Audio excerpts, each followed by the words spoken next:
magasin, je vais te montrer un produit qui paraît inoffensif, mais qui peut faire des dégâts sur ta santé. Facile d'accès, pas cher et sans doute disponible dans ta trousse de beauté. On le vend comme un produit de beauté, mais en réalité, c'est un déchet dérivé du pétrole. C'est vendu comme un produit de beauté, mais en fait, c'est de la gelée de pétrole que tu appliques innocemment sur ta peau, innocemment sur tes lèvres. Le voici. Et là, tu vas me dire que ça, tu connais. Au premier abord, on regarde les ingrédients. Jusqu'ici, tout va bien. Mais attention, juste ici, là, il y a une surprise.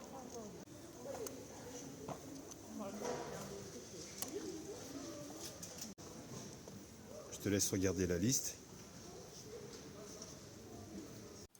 J'ai dû arrêter de filmer parce que l'agent de sécurité du magasin semblait tellement m'apprécier, il me voyait tellement moi, que les autres clients, visiblement, il les avait oubliés. J'ai ensuite fait 6 fois le tour du magasin, 6 fois le même chemin. Effectivement, il me talonnait.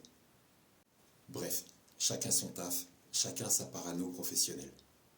J'ai quand même pu te montrer le produit, qui semble inoffensif. Présent dans toutes les trousses de beauté, ce produit n'est pas si innocent qu'on le croit.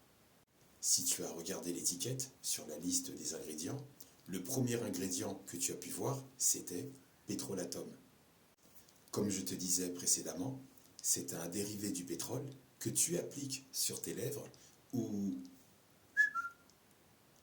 la porte des étoiles. En effet, c'est de la gelée de pétrole que tu appliques sur ta peau. Alors, imagine tous ceux qui s'en mettent plein leurs cheveux tous les matins. Tu as pu noter qu'il y a du pétrolatum, ce petit dérivé du pétrole, ce déchet dérivé du pétrole, mais qui a pris sa place dans toutes les trousses de beauté. En gros, c'est un produit qui provient du raffinage du pétrole.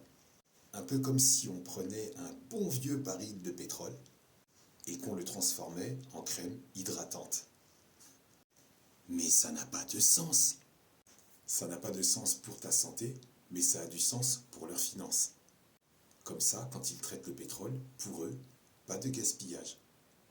Faire de l'argent à tout prix et par tous les moyens nécessaires. Et ta santé, ce n'est pas dans leur projet. Alors, parlons vaseline.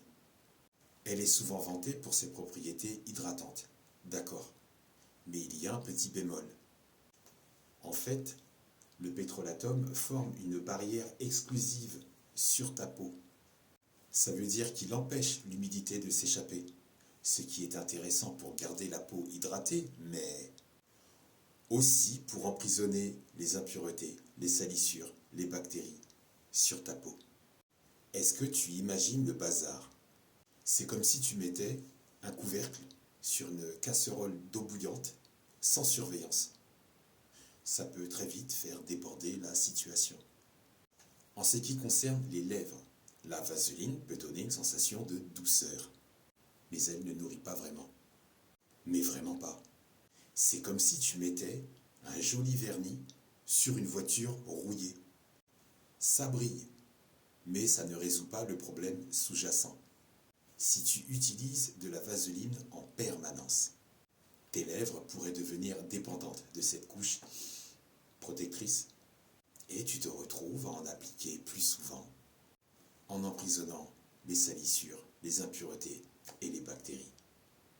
Donc, pour les rapports intimes, c'est une fausse bonne idée. Ce n'est même pas une idée à envisager. Il va y avoir beaucoup de monde autour de ton colibri. C'est comme si tu organisais une grande fête et tous ceux que tu n'aimes pas viennent s'incruster chez toi. En résumé, la vaseline à base de pétrolatum, ce déchet, cette gelée de pétrole, ne peut pas être la meilleure amie de ta peau à long terme. Si tu veux prendre soin de tes lèvres, celle-ci ou bien celle de ta cacahuète, il est peut-être temps d'explorer d'autres alternatives encore plus nourrissantes, comme des baumes à lèvres à base d'huile naturelle. Après tout, Qui peut avoir besoin d'un baril de pétrole quand on peut avoir un jardin d'huile naturelle ou un jardin d'huile essentielle?